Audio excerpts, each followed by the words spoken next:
G'day, welcome to another episode of the Savings Tip Jar podcast, recorded on RBA Day Eve, with some expecting rates to be held steady for the first time in a year.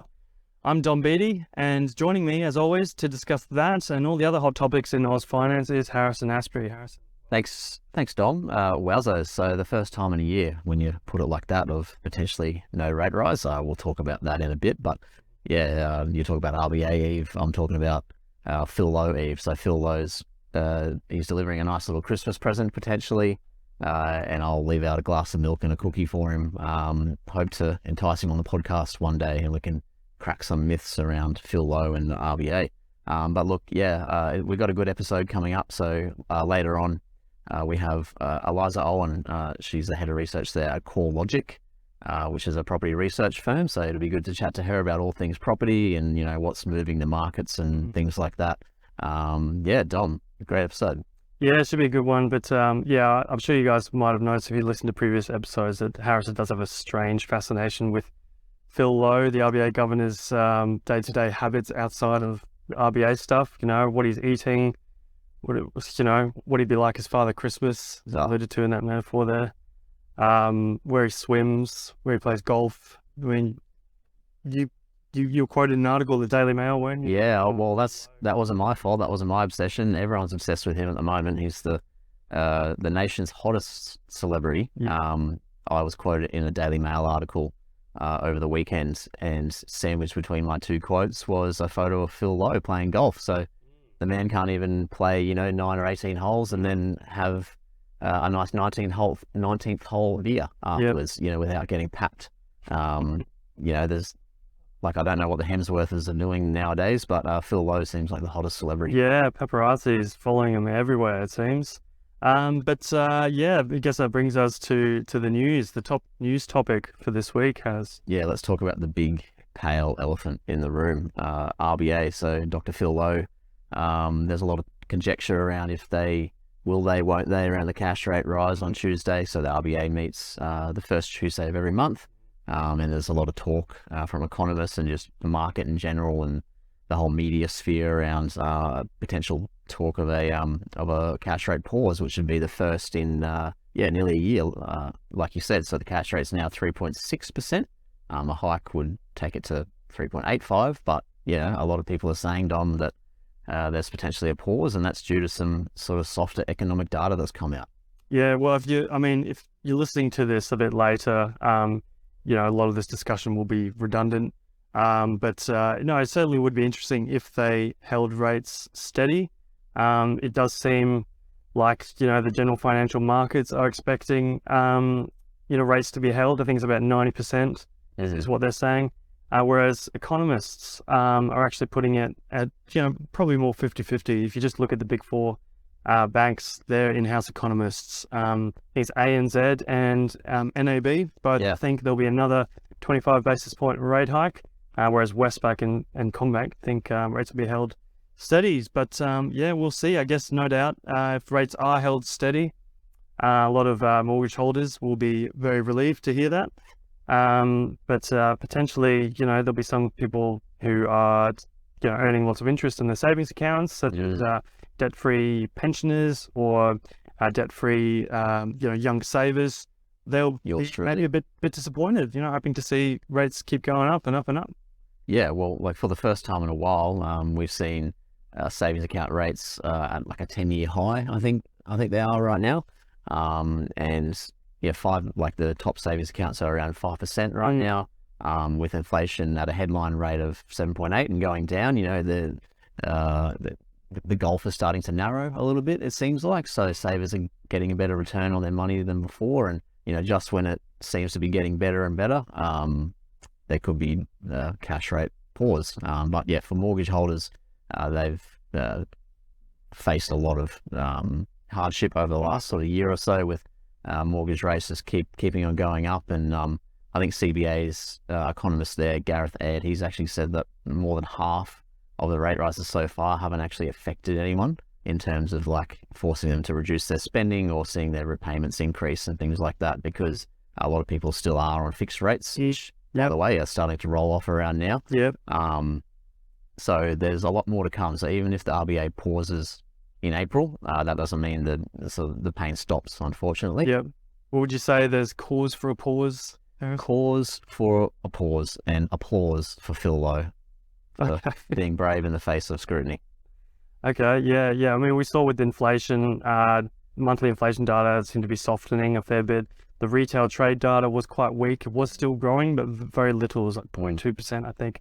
So I think those are the main things the RBA will be thinking about. But on to other news. In the rental market, it's been interesting to see Queensland talking about putting in a rental cap in place, which has freaked a lot of people out, particularly the sort of landlord groups and property groups who freak out by the prospect of government intervention in the markets. But seems like Queensland hasn't gone as hard as some people feared, and do seem to be talking just about a restriction on rental hikes being restricted to just one rental increase per year as opposed to two per year.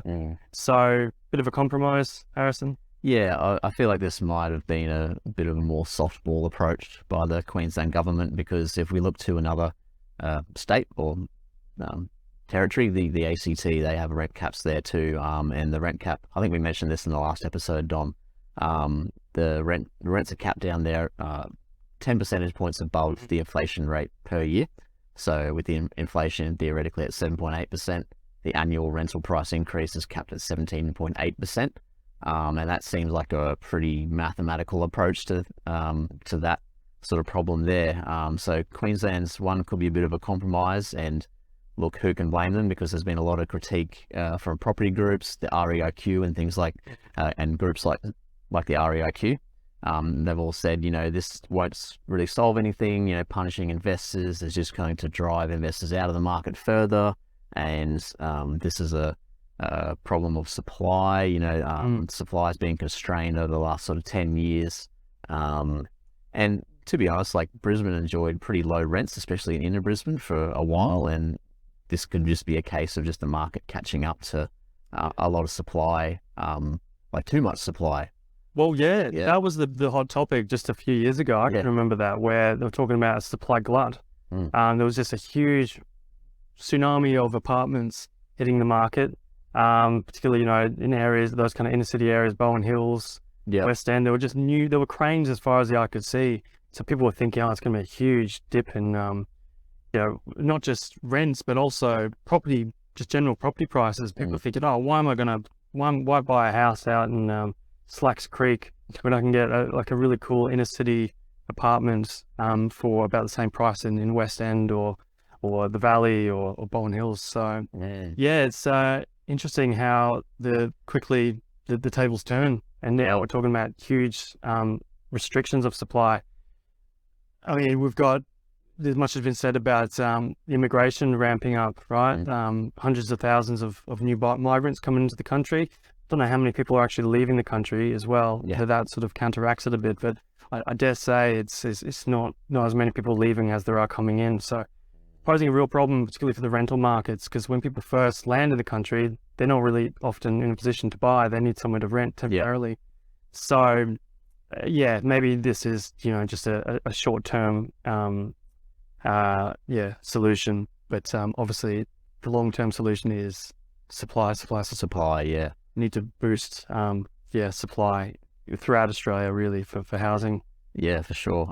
Let's talk about the sort of home loan side of things now. So last week ING cut a fair few longer term fixed rate home loans by up to 25 basis points. So by longer term, I mean 3, 4 and 5 year rates. And to my calculation, ING is one of the most competitive lenders in that space. So if you're looking to get a 3 or 4 or 5 year fixed rate home loan, ING will often be at the top of comparison rate tables and things like that in terms of the interest rate. So and to my knowledge as well, I think there's been around 10 other lenders that have cut similar fixed rates recently. So Dom, is this a sign of things to come? Banks often move fixed rates in the lead up to maybe some RBA movement or things like that, and it could be a good indication of where the market is heading. Yeah, absolutely. It's definitely a key sign that interest rate cuts may be on their way when the lenders start cutting their fixed rate home loans, because obviously they're full of financial experts that can somehow see into the future, and generally know where the market is heading. Also, though, a lot of lenders in Australia get a lot of their funding from overseas markets. So, the kind of old school way of sourcing funding as a bank was to, obviously offer savings accounts and term deposits, and people put their money in the bank, thinking it's a safe place to store it, earn some interest.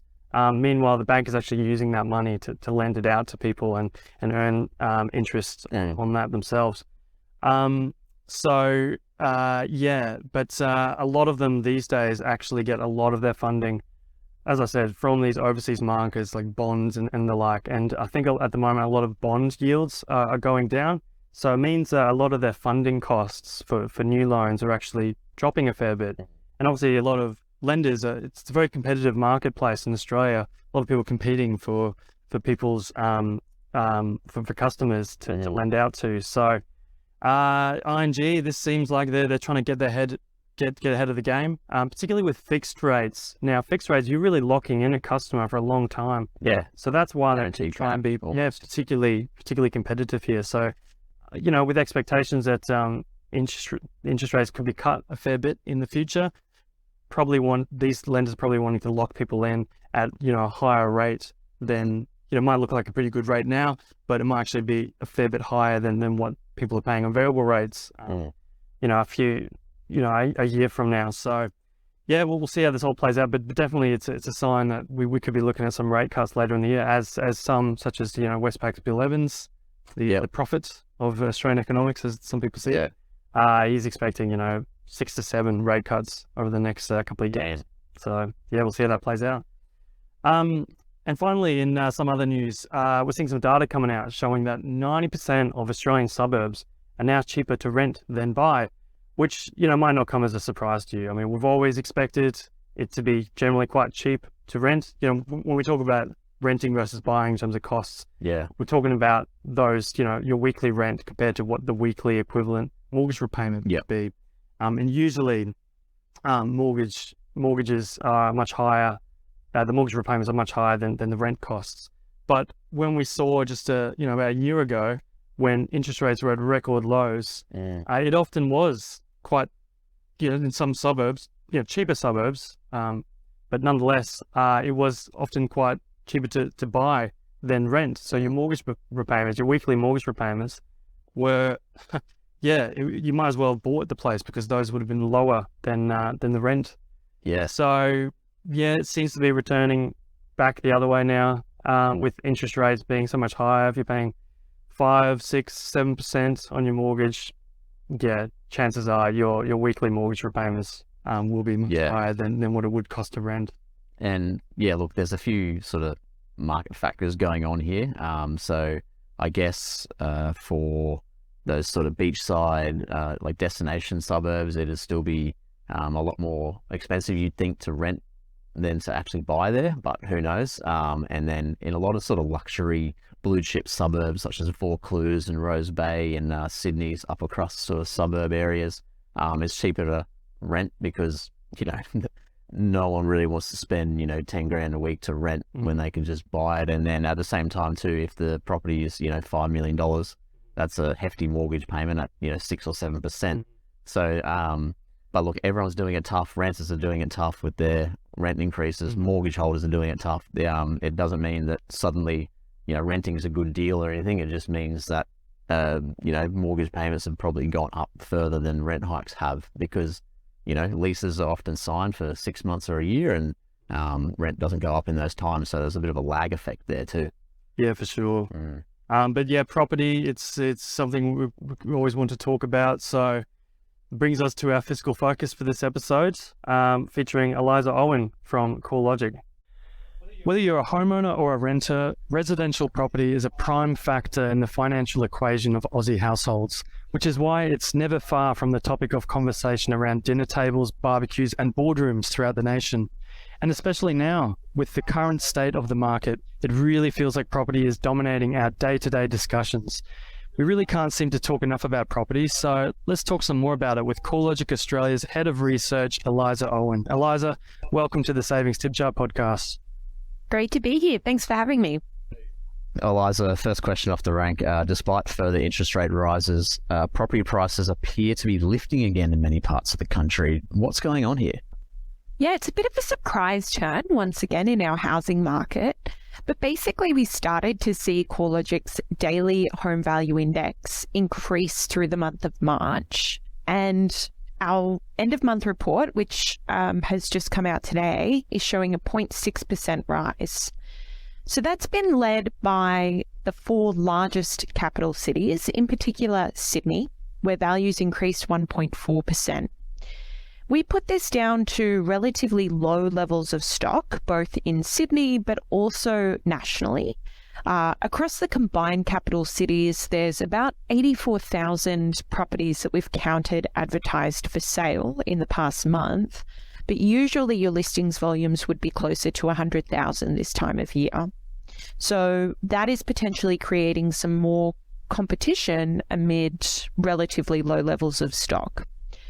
On top of that, you've got a couple of other factors which are providing a kind of tailwind for capital growth right now. That includes a strong bounce back in overseas migration, to the point where we actually saw a record volume of net overseas migration to Australia in the September quarter of last year, albeit that's pretty lagged data. But even overseas arrivals data since has shown that strong return of tourists, longer-term migrants, overseas students. So we think that with the rental market in particular becoming even tighter with the return of overseas migrants, that could be pivoting some decisions to maybe the purchasing market as well. And I think potentially just that rental market environment could be maybe attracting more investors in some parts of the country, even though broadly it's still much more expensive to service a mortgage relative to rental income. So a few tailwinds there. And again, you sort of noted as well, Harrison, the potential for further interest rate rises. We're not completely out of the woods just yet. There are some further headwinds that could be presented for the market this year. But so far, the trend is definitely looking more positive. So, Eliza, you mentioned sort of low listings at the moment. Can you explain why there is a sheer lack of listings? And do you think that there'll be an increase in listings soon when the heat is turned up with interest rate rises? Yeah, good question. So at the moment, we think that listings are low because people are opting to not sell their property. People get turned off selling when property prices are going down, and as it is, we've just been through a record peak to trough decline in national home values of 9% from April last year. Interestingly, prior to that, total listings volumes were pretty low as well, but that was because of a really strong selling environment. So for every new property that was being added, more than one was selling. It was that strong a market. Now you've got this much softer market where people have held their properties back. In a way, that's kind of good news from a financial stability perspective, because it means that people aren't forced to sell. And that is reinforced by a very tight labour market at the moment. We've seen the unemployment rate at these generational lows of 3.5%.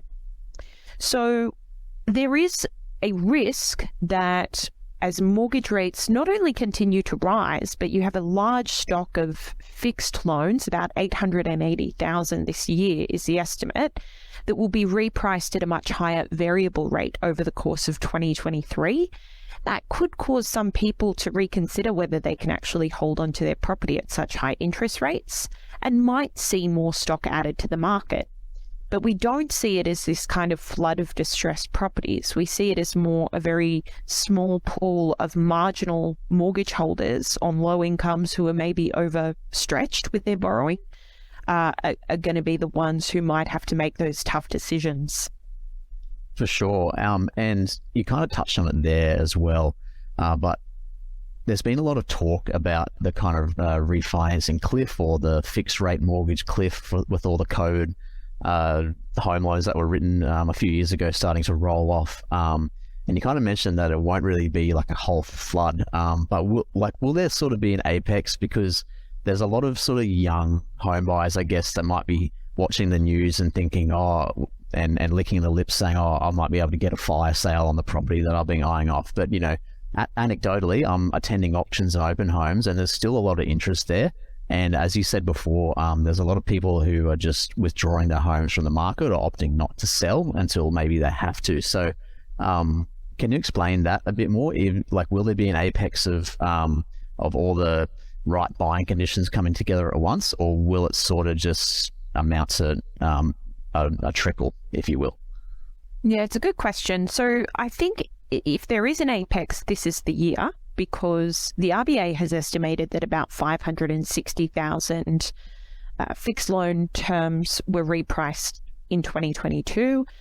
2023 goes up to 880,000, and then 2024 the volume is less again. So this is going to be the peak in terms of volume for fixed rate loans that transition, and that's because 2 years ago you were looking at these record lows in 3-year fixed rates of sub 2%. So with those expiries coming up, the question is, can the borrowers actually cope with a sharp rate rise from sub 2% to a variable rate environment of 5 to 6% or potentially more by the time we get to the end of the rate hiking cycle? So for a bit of understanding about this, we look to the variable rate environment where borrowers have already been subject to a large increase in interest rates, and broadly they've been coping okay. We haven't seen a substantial rise in loans past due. They're sitting at about 1% of mortgages with the major bank, with ADIs, with official banks in the December quarter. So that's also a bit lagged, but the data we have so far, combined with low listings volumes, suggests that people are still able to service their mortgages and hold their property off the market. So the question is, are those fixed rate borrowers different to variable rate mortgage holders? The RBA suggests no, they're not. They have similar incomes, they have similar savings, and a recent bulletin put out by the RBA a couple of weeks ago showed that once all those fixed loans are repriced, there's only going to be a relatively small portion of loan holders that will be requiring more than 50% of their income to service their housing costs. And even then, some people can quite comfortably use 50% of their income to service their mortgage costs. You only really look at the 30% of income as a stress point for low-income households. So yes, there is more risk, but we see it as relatively contained to a small cohort. As you say, they're probably going to be more likely first home buyers and people on relatively low incomes.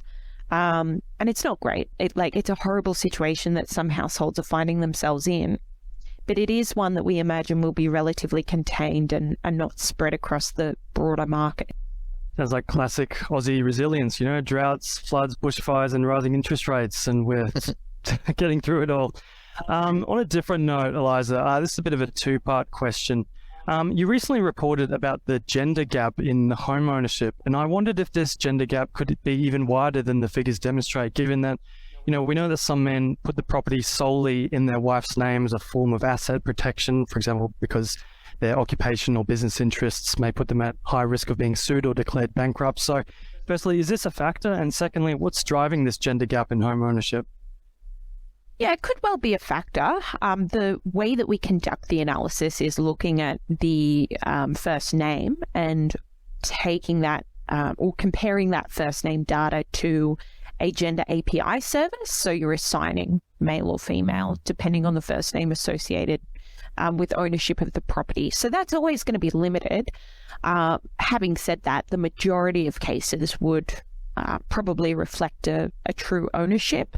And consistently, that data has shown that men tend to have a higher rate of property ownership than women of the properties that we analyse. In terms of what causes the gap, there's probably a bit of a legacy issue, right, of historically women having relatively low levels of asset ownership, labour force participation, and that being reflected in the property market today could be, reflecting purchases from decades ago. So the idea is that as we see things like more gender pay parity, greater female labour force participation, which have actually been functions of the very tight labour market environment that we see at the moment, women might be more empowered when it comes to things like accumulating a 20% deposit.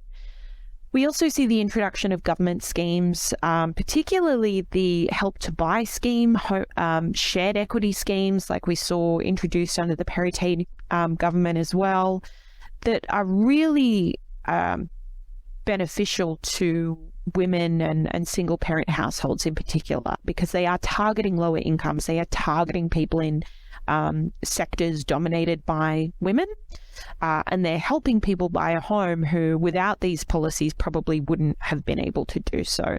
So our expectation is that that gap will narrow and narrow over time. For sure. It's a interesting time to be a homeowner with a gender neutral name such as Ashley, because you don't know if it'll be considered male or female. Anyway, yeah, we'll move on slightly now to the rental market. So we've seen, mortgage payments increase pretty drastically, of course, but rental prices have also increased. So what exactly has caused this? Is it a supply-demand issue? And will we see vacancy rates rise to a more healthy level again soon? Because right now, a lot of critics have described it as unsustainable. And yeah, is it a supply-demand issue? Yeah, it is a supply-demand issue, and it's been caused by a lot of unique factors through the pandemic period. So the rental market upswing started from September 2020, and that was a time where we had these closed international borders and lockdowns and the fear of COVID-19.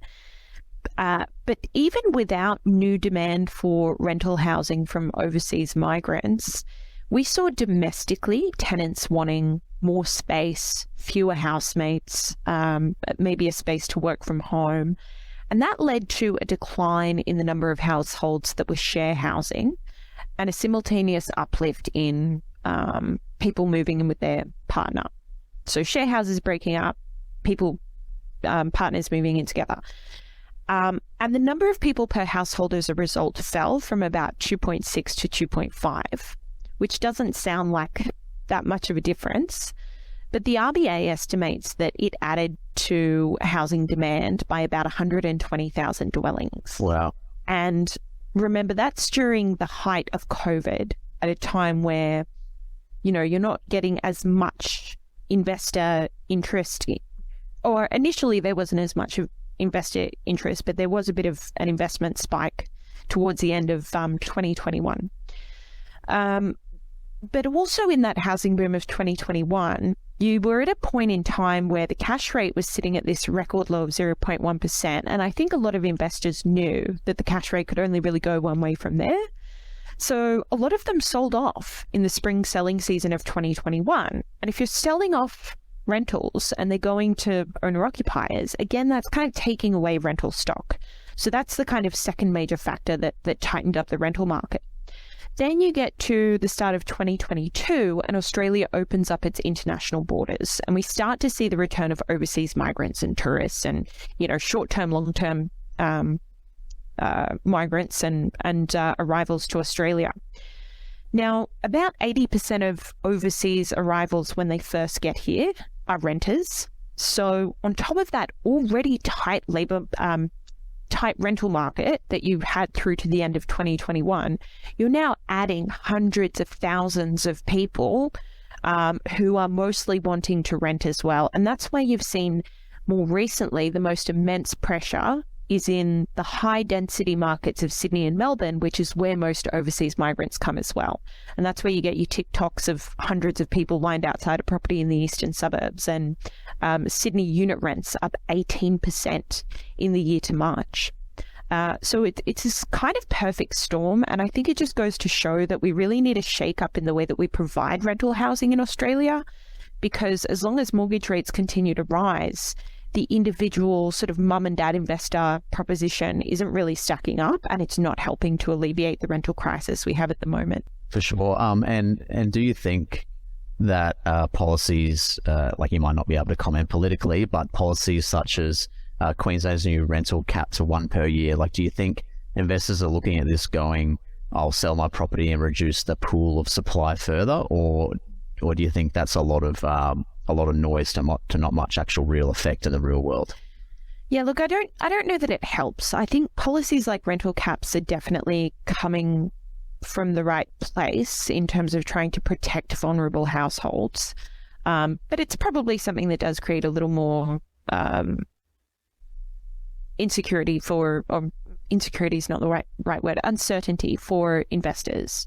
So it certainly doesn't help. What I would say, though, is that investor participation is much more aligned with capital growth than it is with rental return or policies around rental security and, even reforms that we've seen to tenancy acts in New South Wales or changes to depreciation claims on investment properties.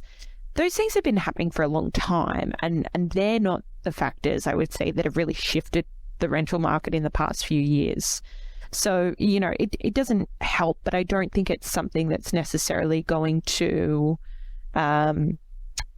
completely disincentivize investors, especially in areas like Southeast Queensland, where there's still strong capital gains prospects. It's certainly a tough time to be a renter at the moment, obviously with this rental crisis and this supply issue. So hopefully it's rectified soon. But Eliza, really appreciate your insights on the Savings Tip Jar podcast. Thanks for joining us. Thanks, Eliza. Thanks so much for having me. All right, Az, I think that just about wraps it up for another episode of the Savings Tip Jar. Yeah, exactly, Dom. What episode are we at now? That's 14 or 15 in the bank now. And again, just too many is flowing off the books there. Case file didn't start hitting its straps till about episode 100. So, we've still got, 85 more. Special shout out to Eliza again for sharing her time. Especially, it's a pretty busy time to be a sort of research analyst and those sort of professions, because they're all busy crunching the numbers and especially in the lead up to RBA day as well. So thanks to Eliza there. And thanks so much again to all our listeners as well. Always appreciate your support. And as always, really appreciate any thoughts or feedback that you might have. So please don't hesitate to get in touch via Savings Facebook, Twitter or Instagram, or shoot an email to inquiries@savings.com.au, or ask a question. If you want us to read out your question on the podcast, we'd be more than happy to and discuss that. So ask him where he lives. Yeah, just shoot an email off to us and we'll be sure to get back to you. All right, thanks Az. Cheers. Thanks, Dom. Bye. Bye.